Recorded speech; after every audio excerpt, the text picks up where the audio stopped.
Hey, good morning, everybody. I'm going to do a quick slow cooker meal because I got to go outside and take care of the animals.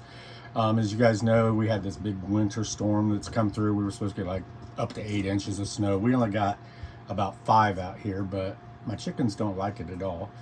I ended up having to shovel out a bunch of snow in their run and put down some straw for them to even walk out on because they were being real picky. But I can't complain about them because y'all can see.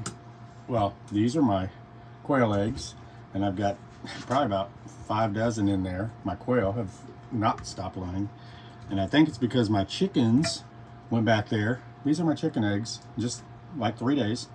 I think my chickens went back there and told them to keep on laying. They didn't get the message, and now that our days are getting longer, they're just going to keep on laying. So actually 2 weeks ago and a week ago, I gave 7 dozen eggs away to one of our local diners here that we go to in the mornings for breakfast on Saturdays. I'm taking them to work. I can't wait till spring and I can start selling them at the farmer's market, but I have been totally blessed. I'm not trying to brag. I know a lot of you, your chickens stopped laying. I talked to my friend Michael down in Georgia, and he said they have not had eggs in 2 months. So I'm happy, I'm pleased. It's just, I hope it's not too hard on the girls. So today I'm just going to put together a real quick pork chop. It's actually, oops, let me get that up. It's a ranch slow cooker pork chop dish. And I'm going to get my little tongs. I hope you guys are keeping warm. It was 12 degrees when I woke up this morning. And look at these beautiful pork chops I got. They're like 1.5 inches thick. I just could not pass these up. It's nice to be able to do a slow cooker or crock pot, whatever you want to call it, dish when you're outside working, or when you have to go to work and get up, get it all put in, go to work, come home, and you got dinner ready. And this is probably one of the easiest. I'm just going to put the pork chops in the slow cooker. I'm going to probably use about 1/3 of a cup of olive oil. And I'm using olive oil because it's more of a bland. It doesn't have a overwhelming taste to it. It's going to dilute the flavors that I'm going to put in here. You're going to use a packet of your ranch dressing mix. And as you know, I don't buy that stuff. I make my own. So I'm going to use probably about 2 tablespoons. And I'm going to put it right in there. Give me a fork. We're going to mix that all up. Brody's down here at my feet. He's been doing good. This dog, he loves him some snow. He's out there walking around every day. He wants to walk and walk and walk. He started playing that the other day and about fell. So I had to slow him down a little bit. But I got a big old bone. He's down here on the floor playing with it. So we're going to mix that up. We're just going to pour this right over our pork chops.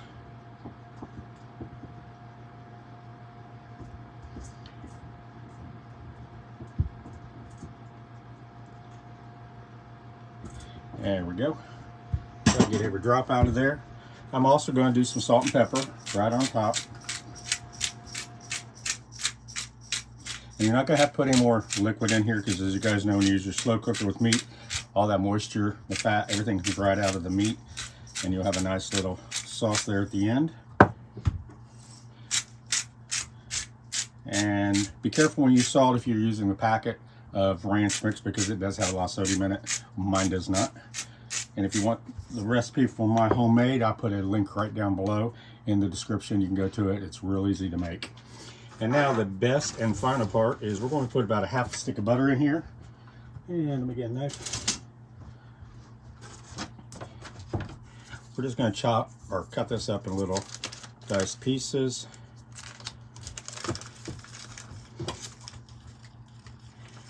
And just put it right across the top.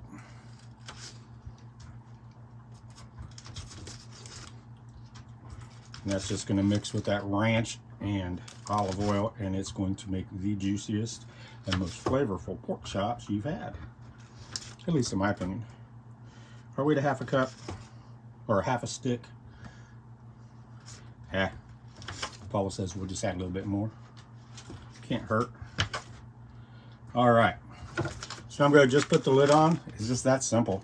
Put the lid on it, cook it for either 3 hours, 3 or 4 hours on low, 6 to 7 hours let's reverse that. 6 to 7 hours on low, 3 to 4 hours on high. I'm going to do it on slow because it's early in the morning and I just want this to cook all day so I can have something for dinner tonight. I'm going to go out and take care of the chickens, the rabbits, the quail, pigeons. Did I got everybody? We got 81 animals up here. So I'm going to go out and take care of those, and I'll see you back here when I'm all done with that and dinner is ready. Talk to you soon. Y'all, I don't know why I left you guys in there. I'm going to take you guys with me out here in the snow and cold and show you exactly what we got going on out here. So let's take a walk back and check on the chickens first. It is about 19 degrees, I think, now. And as you can see, everything's covered. Maybe give you a little idea about how much snow we got. And I already hear them belly aching, which I would be too if I was out here in this cold snow. Let's go check on the girls. Good morning, ladies. I know, it's cold. Would y'all like some corn? A little bit of scratch to warm you up? Tell them about it, girls. As y'all can see, they know never waste any time getting up here when I'm coming in to give them something. Now, as you can see, I had to put some straw. I hear you, Mabel. I had to put some straw down to. They did not like walking on the snow, so I literally came in here, shoveled snow, and then put some straw down for them. So let's give them some scratch. This is my morning issue with them. As soon as they hear this opening, they are all over here and ready for it. Girls, I gotta lay this down. You gotta move, Mabel.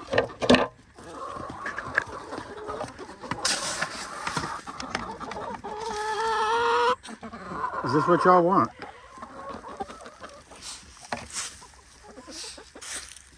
There you go. You better get over there, Etta. And that's our morning with the chickens. Here comes Miss Etta running around. She says, hey, someone's got some food over there. This is Mom's favorite part. She loves our chickens. Even little grumpy butt. Okay, let's go check on the other critters. So let's stop around back here and see if anyone laid us some eggs. Paid their rent. As you can see, I got this big tarp here. I put it on the back of the coop and down, so during the snowstorm this wouldn't get covered.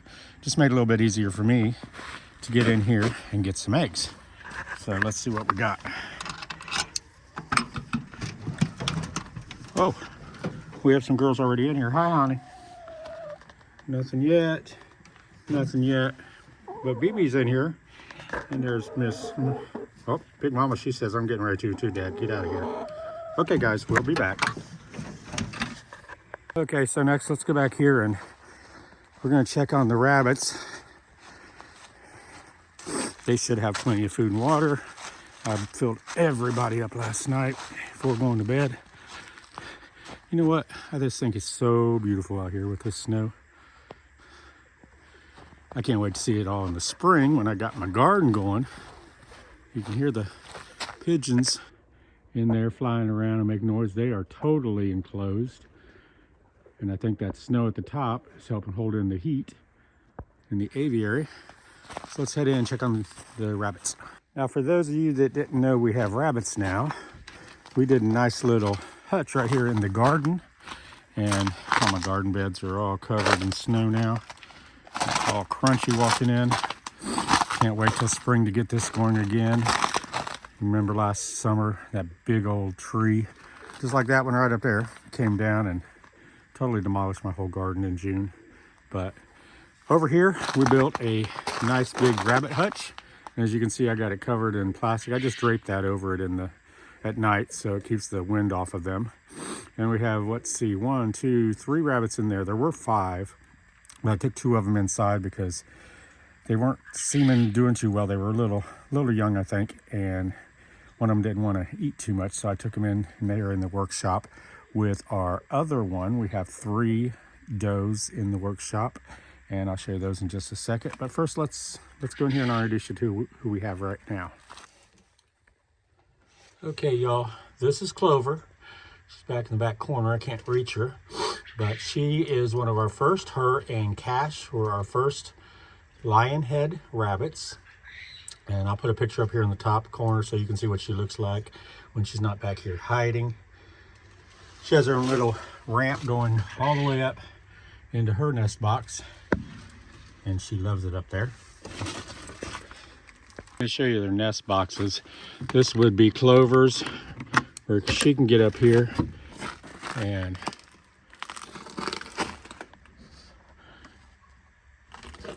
hold on, stop.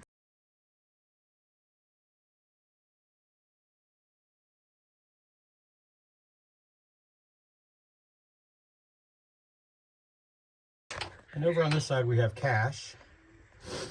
He's our Lionhead flop mix. He's the other one we got when we got our little Clover. I don't know if you can see back there.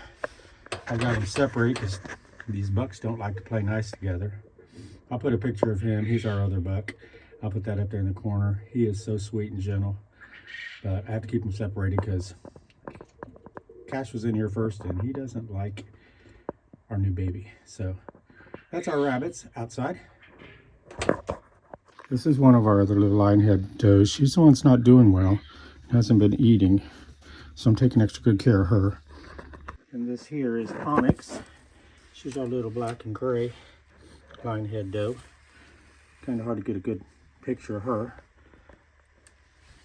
I'll put a picture up on the top. She is beautiful. What are you doing, girl? What are you doing? Sorry, my microphone's not working, but Miss Terry, who we got the 3 Lionhead babies from, gifted me these sweet little frizzles.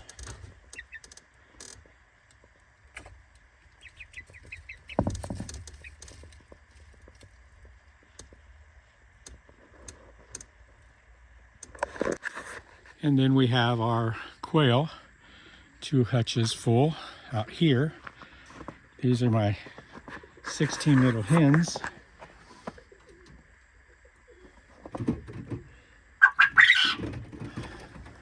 That's my noisy rooster up there. If y'all want to know what a quail rooster sounds like, that was it.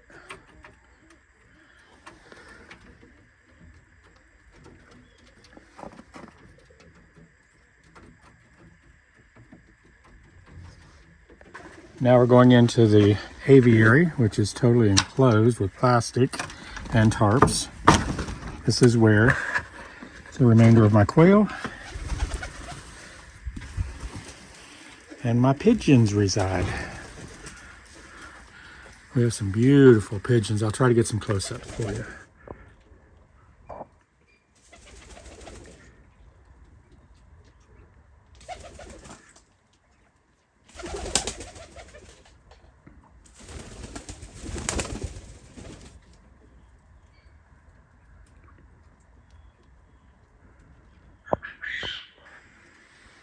And then down here are only little quail who actually let me pick them up.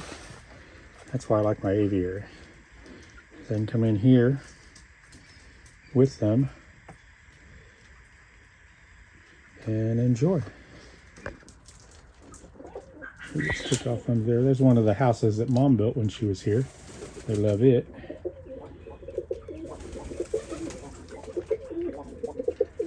My pigeons talking up here. So there's all of our critters. I think it's time for some dinner. Let's go back inside. Hey everybody, I'm back, and I'll tell you what, things can change so quick. I had planned just to go outside, show you guys some of the animals today, feed and water them, play with the chickens a little bit, check on the rabbits. I don't know if you noticed when I was showing you where Clover, her little hutch up in the top, where she likes to go and sleep at night and keep nice and warm. I kind of ended that real quick, and because I was shocked, because when I opened the door and looked in there, there was all kinds of rabbit fur. I moved it a little bit, and there's babies in there. We have baby kits, well, rabbit kits. That's what baby rabbits are called, kits. We just got baby bunnies.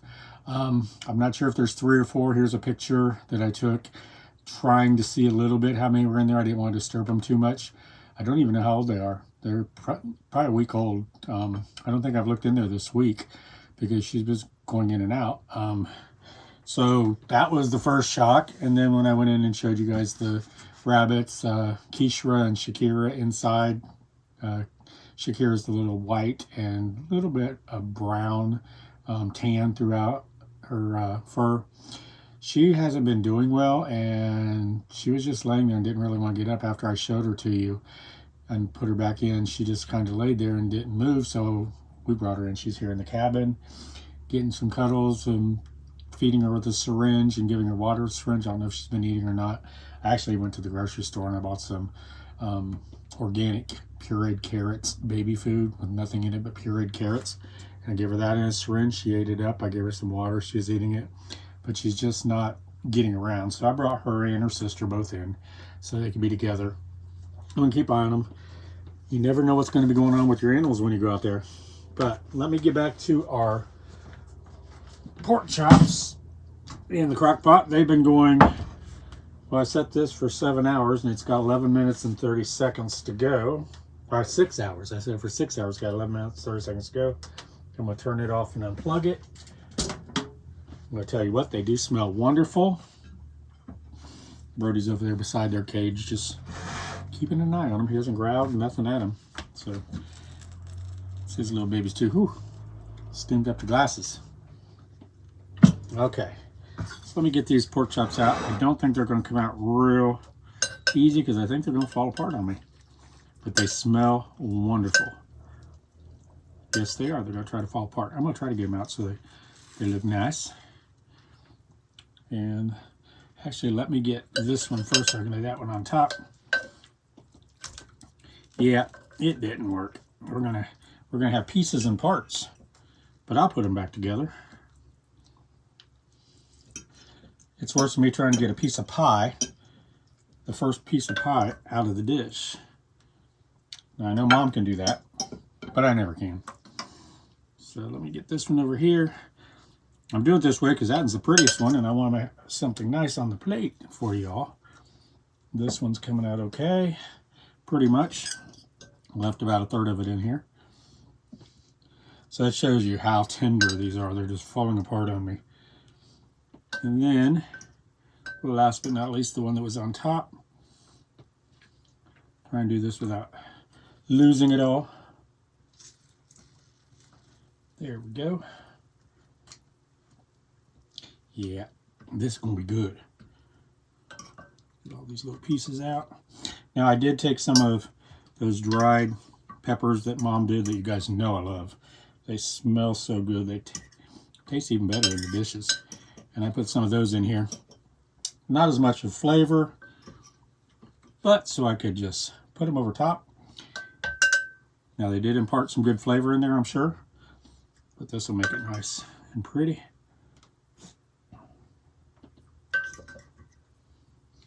If any of you know anything about lion head rabbits, leave me some comments down below. She hasn't been eating for a couple of days. I noticed her food wasn't going down. Neither one of them. I had both of them. They're sisters. I had them in their coop together. And I noticed their food wasn't going down and their water wasn't going down. Yesterday, I got kind of worried. So I took them both in, put them in the workshop in a cage together, right next door to our little black one that you saw. The little black one, Onyx. And here's a picture of her. She was standing up just watching everything I was doing. And they've been in there with her. It's divided, so she can't get to the other two. So I didn't know how they were going to react. But she wasn't eating yesterday. She ate a little bit of clover. Her sister ate a lot of clover and drank tons of water. But I didn't see her doing it. And this morning, after I picked her up and laid her back down, she just kind of laid there, didn't want to move, didn't do anything. So that's why I brought her in. So if you guys, any of you have lion head rabbits or any kind of rabbits, maybe you can give me some idea. I don't know if maybe the heated water was zapping her a little bit. I didn't feel anything. I checked to make sure there was no short in it. And if they're not drinking fresh water, they're not going to eat. But the other one's in here, Kishra. She's doing great. She's eating and moving around and playing. So I'm going to stop talking and I'm going to give this a bite because it smells delicious. And it is delicious. Y'all gonna have to give this one a try. You guys saw how fast and how easy. I'm playing mom now. I'm gonna have another bite. How fast and easy this was. It's just basically 1/3 of a cup of olive oil, 2 tablespoons or a packet of ranch mix. You can get the Hidden Valley Ranch if you want to use the envelope. A lot of different chemicals and stuff in there. You might not want to get that. Look down below for the link. I'll show you how I make mine. It's wonderful. You make a big old jar of it. It lasts forever. And then I just threw some peppers on top of it, salt and pepper, and it was good to go. So I appreciate you guys joining me. Mom's been doing a lot more videos. For those of you who have been asking and everything, my uncle, her brother, is doing well. We got word there for a while, but he's doing a lot better now. So you'll see her doing a few more videos. And I've been busy out there trying to get everything ready for winter. And then with the snowstorm that came through, I just haven't done a lot of videos, and I apologize for that. But we're going to get back on track and give you some more. And don't forget, we got about 2 months and Marching In with Casserole starts. I've got a lot of people that are interested in being part of it this year. And I got some great recipes that Mom and I have been collecting and putting together. So you guys are going to want to tune in for that. So until next time, y'all guys, take care. Love you, and God bless. Bye-bye.